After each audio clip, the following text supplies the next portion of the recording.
सुधांशु जी, सरकार ने लगता तय कर लिया कि अब सुनना नहीं है, क्योंकि अदालत ने हरी झंडी दे दी, अब अपने को कुछ नहीं सुनना। सही कह रहा हूं मैं?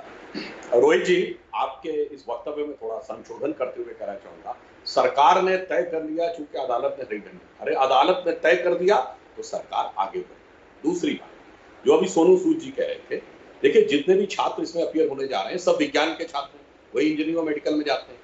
तो जब आप वैज्ञानिक बात करते हैं तो उसकी कोई एक टेंजिबल साइंटिफिक डेफिनेशन होनी चाहिए। जब आप समय सीमा की बात करें तो डिस्क्रीट न्यूमेरिक क्वांटिफिकेशन होना चाहिए। तो कोई वैज्ञानिक आधार है कि 1 महीने, 2 महीने, 6 महीने बाद स्थिति सामान्य होगी?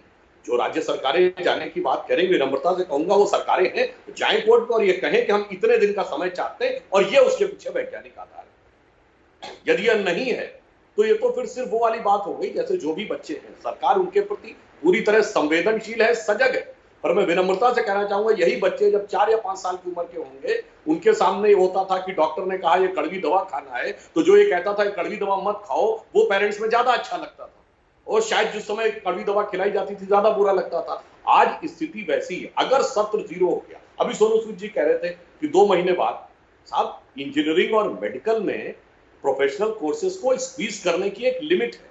आप 2 सेमेस्टर का कोर्स 2 महीने में नहीं पढ़ा सकते। अब सितंबर के बाद सत्र 0 होना अपरिहार्य है। अब मैं एक और बात कहना चाहता हूं, जो डॉक्टर्स काम कर रहे हैं वो तो अपनी जान जोखिम में डाल के काम कर रहे हैं कोरोना में।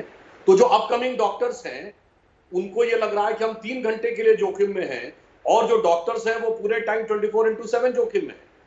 जो अपकमिंग इंजीनियर्स हैं उनको लग रहा है कि मेरे लिए यह समस्या है और ऑटोमोबाइल सेक्टर से लेके चाइना के बॉर्डर पर दौलत बेग ओल्डी में सड़क बन रही है, वहां इंजीनियर्स काम कर रहे हैं।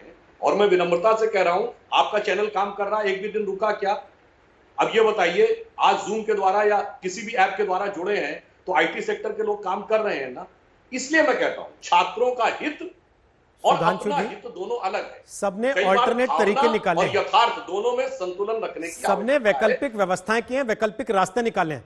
लेकिन आपकी बातों से एक चीज तय लगती है कि हमने जो नाम दिया आप उसको सार्थक मान रहे हैं कि भाई आग का दरिया है और डूब के जाना है, बनना है डॉक्टर, बनना है इंजीनियर, तो डूब के दिखाओ इस आग के दरिया में, क्योंकि डॉक्टर इंजीनियर बन के तो डूबना ही होगा तुमको दरिया में।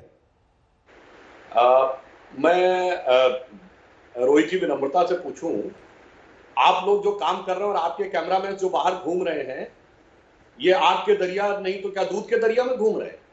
बताइए। और उनमें से कितनों की उम्र है भाई? 24-25 साल उनकी भी उम्र है ना, 26-27 साल के होंगे बहुत सारे।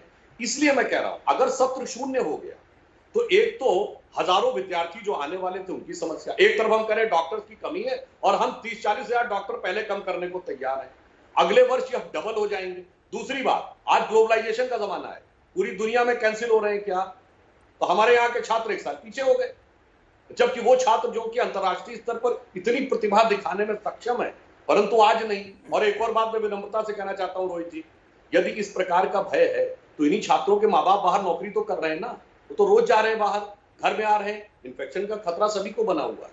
और फिर मैं ये भी कहना चाहूंगा 2 से 3 लाख बच्चे पास आउट होते हैं, केवल आप 1%, 2 से 3 हजार बता दीजिए जिनको जॉब मिली और उन्होंने ये कह के मना कर दिया हो कि साहब अभी कोविड है हम नहीं जॉब ज्वाइन कर सकते, जहां पर डे जाना होगा 8 से 10 घंटे के। ठीक है, इसलिए मैं कह रहा हूं कई बार छात्रों के हितों के उनको समझाने की बजाय इसके ऊपर भावनात्मक विचार करना यथार्थ की बजाय यह उचित नहीं है। छात्रों का हित एक चीज है और भावनात्मक आवेग दूसरी।